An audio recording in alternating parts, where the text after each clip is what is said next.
My name is Eric Bonilla, and we are doing the research on the design and green certification of a residential steel building. So, in an ever-advancing world, sustainable structures are a very important factor in modern design. Civil engineers, being environmentally conscious, must consider many things when designing a structure in their practice. From the fundamental canons of the National Society of Professional Engineers Code of Ethics, engineers must hold paramount the safety, health, and welfare of the public. In considering the welfare of the public, an engineer must consider the future and sustainability of their structures. In this project, our group researched and designed a 2-story, 4,000 square foot residential steel framed building. In considering sustainability, the Leadership in Energy and Environmental Design, or LEED, certification guidelines were researched to explore methods to reduce power consumption, waste, and increase efficiency. The main purpose of this project was to design and to research the cost of achieving a LEED certified building and determining when the features would create a return on investment. Residential buildings are built with few, if any, LEED features to reduce building costs in order to attract customers. But utilities tend to cost more than, as they are not as efficient as they could be. Essentially, in this project, we were required to design a building from scratch, which included selecting the right beam and column sizes in order to meet the architectural concepts and safety standards. Current LEED standards and practices were also researched to properly apply and estimate the price of installation and operation, and an accurate savings estimate was calculated. The architectural design of the 4,000 square foot home has been based upon the spectacular view at the rear of the residence. There is an openness to the lower floor on the left of the slide, which allows unabated passage from the entry to living areas, kitchen, nook, dining room, great room, and gym. It starts out at the entry, which is open to both floors. That offers both openness and a feeling of access to the visitor and residents alike. The access to the second floor allows a pair of curving stairs which meet at the upper floor across from the master suite entry. These living areas have a maximum access to this view. The lower floor has a guest bedroom which has immediate access to the entry as well as its own private egress. The kitchen is bordered by the dining room, nook, and nearby bathroom. The kitchen utilizes an efficient work triangle design. The rear patio area is accessed on either side of the rear portion of the building.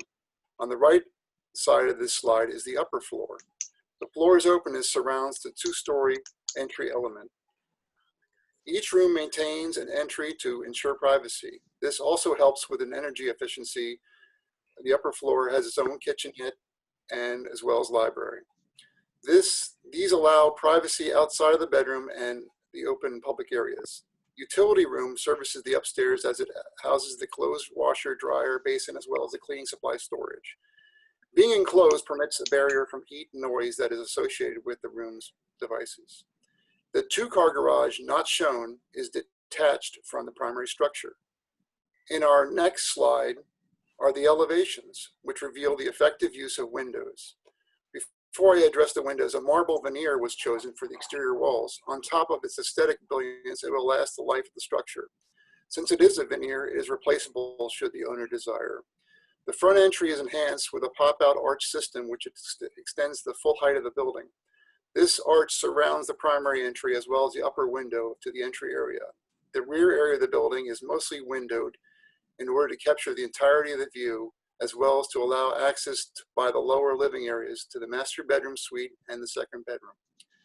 The side and front elevations have access to the secondary views to the adjoining hills, as well as allowing the light into the residence. The more natural light means the less light generated by bulbs and other emitters.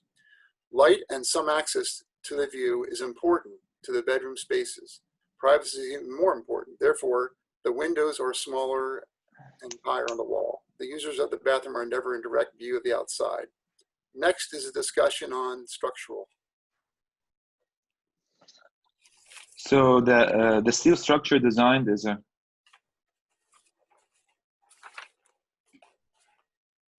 The steel structure designed is a 2-floor residential structure with a height of 22 feet, each floor being 11 feet high.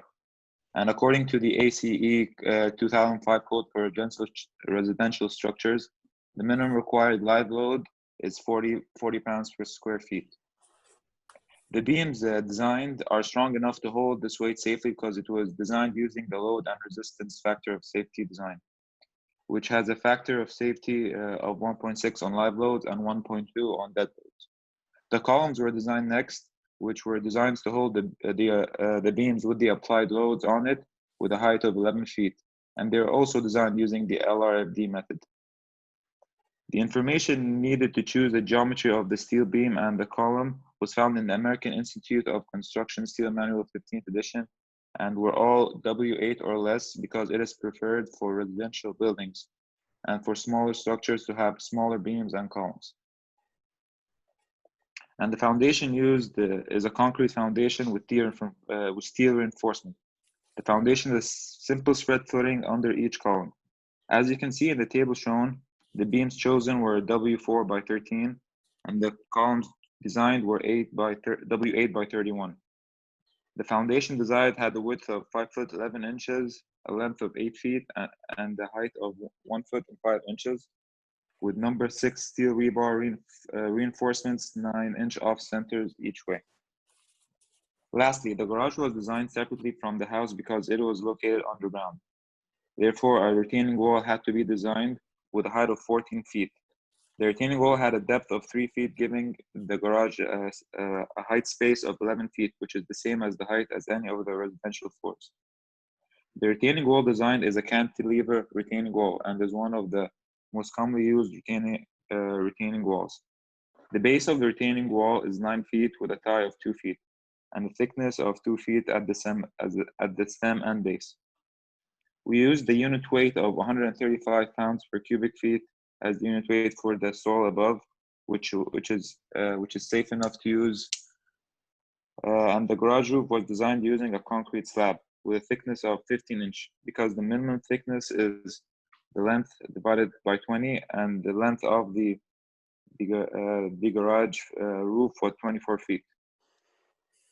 The concrete slab was built using 5,000 psi concrete, which is the strongest concrete mix available for residential structures, with a number 4 steel rebar reinforcements, and they were placed 6-inch offset. Thank you. Next. On this slide, you see the overall tally of points awarded in a LEED system. A design is awarded a level of LEED compliance based on points. This design is based on obtaining LEED Platinum. There is importance placed on the use of sustainable materials that are not toxic and reusable. There is a great consideration of energy use and efficiency. In addition, there is a quality of life which is expressed in reduction of toxins and irritants in the air and water used. LEED involves interior innovation as well as exterior that reduce impacts on the environment made by the residents. In the interior spaces, there is a need to reserve space for natural processes to shade and encourage local native ecology. The greater goal of efficiency of the community is also include the use of local material in both exterior and interior systems. Therefore, some LEED points are awarded based on community goals like materials used. In our next slide, discusses the major areas of LEED point awards that are used to deliver the most efficient use of design.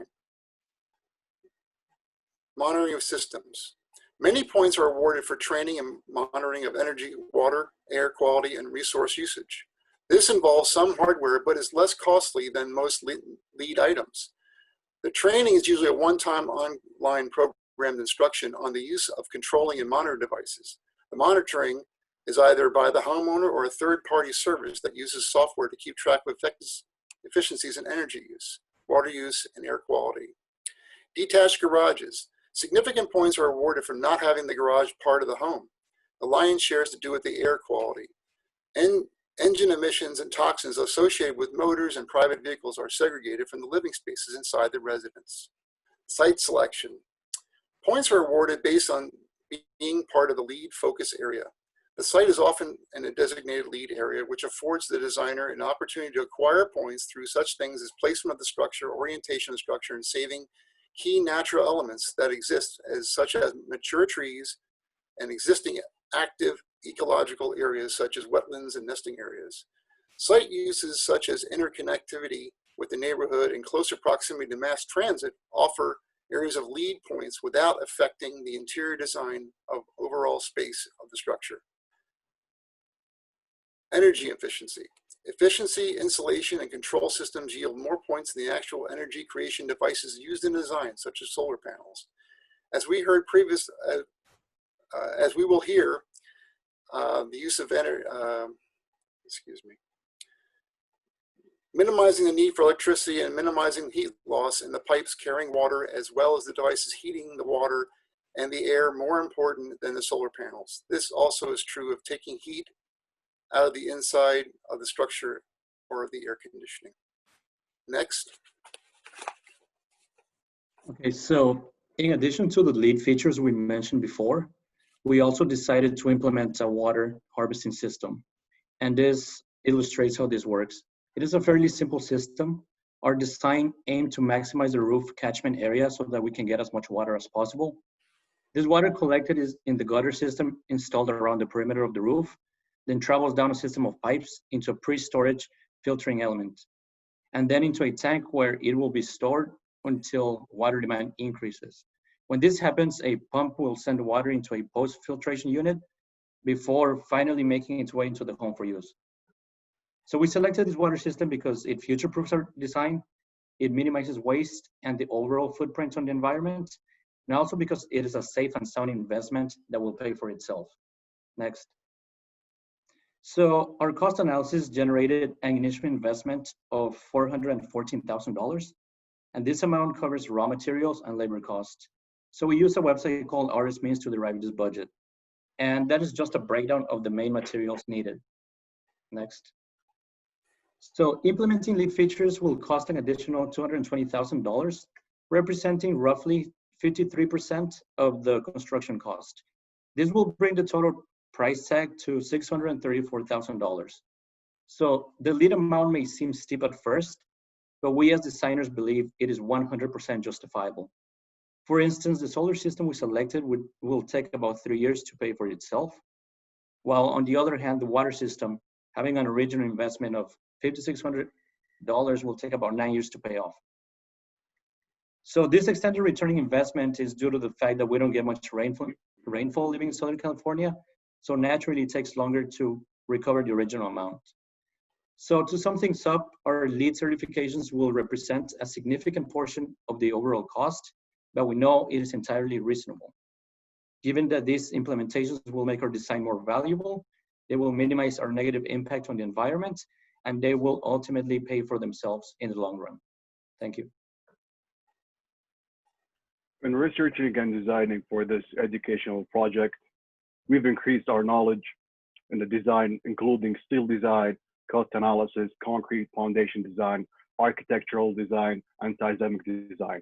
We've also followed AISC, American Concrete Institute, ACI, and ASCE 7 guidelines. As a team, we've researched what is required to follow all the LEED guidelines to make this project happen. Next. The house was designed in Newport Beach, California. Hence, the structural and seismic calculations of the residential building were done with respect to the location. The cost analysis of the building was done based on both LEED and without LEED implementation. The cost of the residential building without LEED is estimated at $413,930, while the cost of the building with LEED implementations would cost $634,000. The $220,000 LEED implementations on the residential building would help in conserving energy and reducing pollution. The 53% rise in cost due to LEED features is considerably high. However, it would be a great benefit in the long run, as the residential building is expected to be used for 50 years. In conclusion, green building is a great first step toward preserving the future of our planet. Thank you.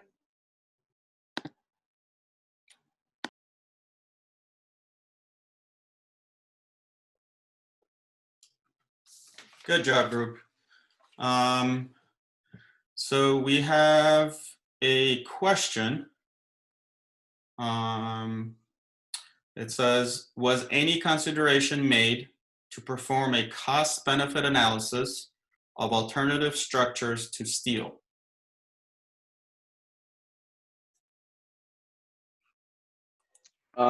No, for one reason, primarily because the objective of our assignment was to design a steel building, not necessarily anything else. It was focused on steel only.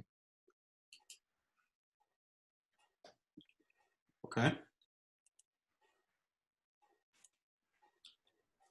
No other questions have come in.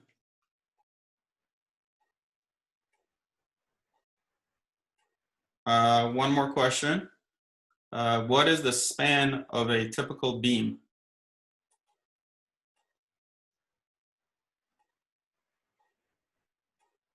In our project, I believe it was around 30 feet was the average span. The same person asking says you mentioned W4 by 13 beams. Yes.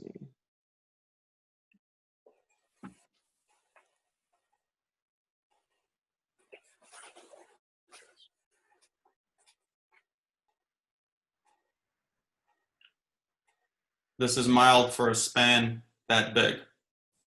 It's a continuous question.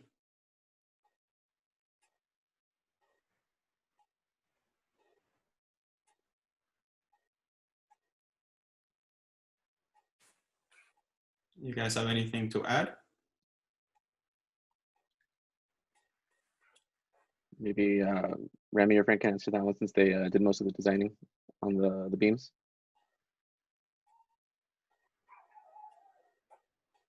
Yeah, the maximum span wasn't 30. I think it was 20 feet. It was 20 feet maximum span. Another Span was question. 20 feet, and yeah, and it was designed using W4 by 13.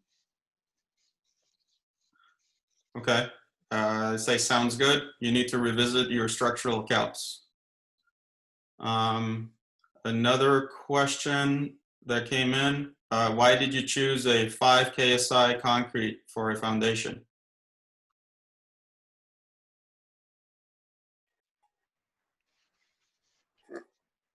Because it's the it was the strongest type of concrete mix that's allowed for residential structures, and it was strong enough using our design to use the 5K.